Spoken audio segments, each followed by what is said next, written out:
রাশিয়ার চেয়ে ইউক্রেনকে সামলানো কঠিন বলে মন্তব্য করেছেন ডোনাল্ড ট্রাম্প। যুক্তরাষ্ট্রের প্রেসিডেন্ট ডোনাল্ড ট্রাম্প বলেছেন, তার কাছে মনে হচ্ছে শান্তি আলোচনায় মধ্যস্থতার ক্ষেত্রে রাশিয়ার চেয়ে ইউক্রেনকে সামলানো বেশি কঠিন।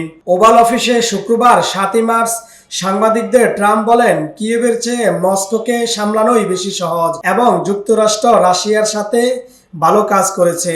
এর কয়েক ঘন্টা আগে ট্রাম্প বলেছিলেন, ইউক্রেনের সঙ্গে একটি যুদ্ধবিরতিতে চুক্তিতে পৌঁছানোর আগ পর্যন্ত রাশিয়ার উপর বড় ধরনের নিষেধাজ্ঞা ও শুল্ক আরোপের বিষয়টি শক্তভাবে বিবেচনা করছেন তিনি।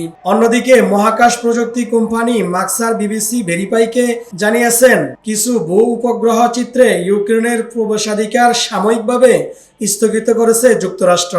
এর আগে ইউক্রেনকে সামরিক সহায়তা স্থগিত করেছে দেশটি। হোয়াইট হাউসে ট্রাম্পের সঙ্গে ইউক্রেনের প্রেসিডেন্টের বাক বিতণ্ডার উপর এই সিদ্ধান্ত এসেছিল যুক্তরাষ্ট্রের দিক থেকে।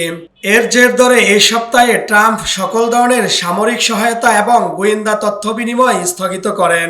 এরপর বৃহস্পতিবার রাতে ইউক্রেনের জ্বালানি অবকাঠামোতে ব্যাপক ক্ষেপণাস্ত্র এবং ড্রোন হামলা চালিয়েছে। কার্যত এই হামলার প্রতিক্রিয়াতেই যুক্তরাষ্ট্রের ব্যাপক নিষেধাজ্ঞা থাকায় রাশিয়ার উপর আরও নিষেধাজ্ঞার হুমকি দিয়েছেন ট্রাম্প। তিনি বলেছেন যে তিনি নতুন করে শুল্ক আরোপের বিষয়টি বিবেচনা করেছেন, কারণ রাশিয়া যুদ্ধক্ষেত্রে এখন ইউক্রেনকে পুরোপুরি নিষ্পেষণ করেছে।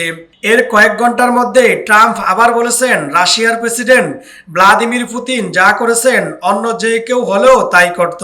আমার মনে হয় তিনি তাদের ইউক্রেন আগের চেয়ে আরো শক্ত আঘাত করেছেন এবং সম্ভবত ওই অবস্থানে থাকলে অন্য যে কেউ এখন তাই করত। ট্রাম্প আরো বলেন, তিনি বিশ্বাস করেন যে পুতিন যুদ্ধের অবসান চান, কিন্তু ইউক্রেনের ক্ষেত্রে তিনি তা বলতে পারছেন না।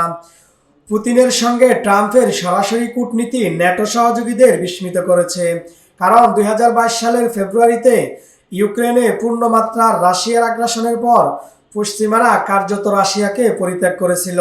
জেলেনস্কির সঙ্গে ট্রাম্পের বাদানুবাদ সত্ত্বেও তার ফরেন পলিসি টিম গত 2 দিনে ইউক্রেনের প্রতি আরও সমঝোতামূলক বলে মনে হচ্ছিল। যুক্তরাষ্ট্র চায় ইউক্রেন তার বিরল খনিজ সম্পদে প্রবেশাধিকার দিয়ে চুক্তিকে স্বাক্ষর করুক এবং মস্কোর সঙ্গে দ্রুত যুদ্ধবিরতি করতে সম্মত হোক। জেলেনস্কি চুক্তির অংশ হিসেবে কিয়েভের জন্য নিরাপত্তা নিশ্চয়তার জন্য চাপ দিচ্ছিলেন।